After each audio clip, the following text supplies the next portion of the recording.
Cześć synki, pewnie wiecie już co to jest pajacyk challenge, a jak nie wiecie to w skrócie wam powiem. Ja teraz przez 2 minuty będę z siebie robił pajaca, jeszcze większego niż jestem, a w czasie tych 2 minut wy klikacie w te linki, które wam podaję w opisie i czynicie dobro, wspomagacie potrzebujące dzieci, potrzebujących ludzi, czy tam potrzebujące również zwierzęta, a po tym jak już zrobię z siebie błazna, to będę nominował i powiem, kto jeszcze błazna będzie robił z siebie oprócz mnie. Także włączam sobie stoper, żeby wszystko było zawodowo. To jest już moje drugie podejście, bo za pierwszym razem stwierdziłem, że pajacyki wyglądają, jakbym był co najmniej mocno upośledzony w materii sprawności fizycznej, a aż tak źle nie jest. Także puszczam stoper. Wszystko powiedziałem, co miałem powiedzieć? Tak. I jadę. Uwaga, poszło.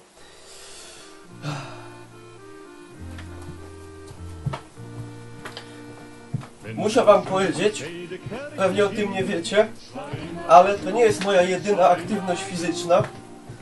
Oprócz tego od pewnego czasu robię jeszcze ćwiczenia na kręgosłup, bo okazało się, że mam problemy z korzonkami, także dodaję to dzisiaj do mojej porcji codziennej ćwiczeń.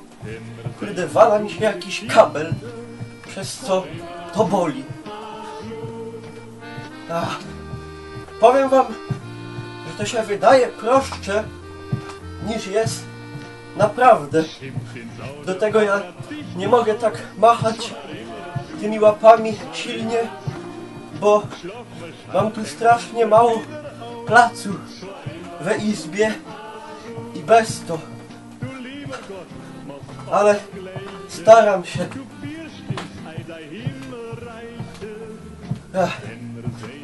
Minuta 15. Litwo, ojczyzno moja. W sumie to moja ojczyzna to nie Litwa. Inowierchny Ślązek.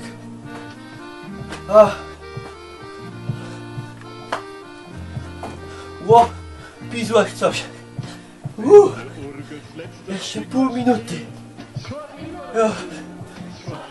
Dzisiaj to już do mnie zawiela.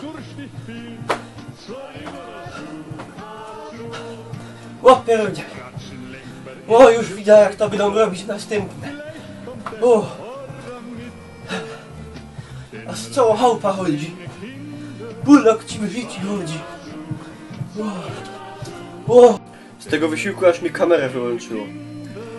Także ja na swoich następców w robieniu siebie niebozna pajaca nominuję Bąkola, czyli Cidroka, Recka, czyli Ibisza i Żmija, czyli Żmija. Bez to sztajgnijcie swoje życie i jedźcie z tym szałotym. A ja idę legnąć. Verschiedene Kinder, zweimal zu, zweimal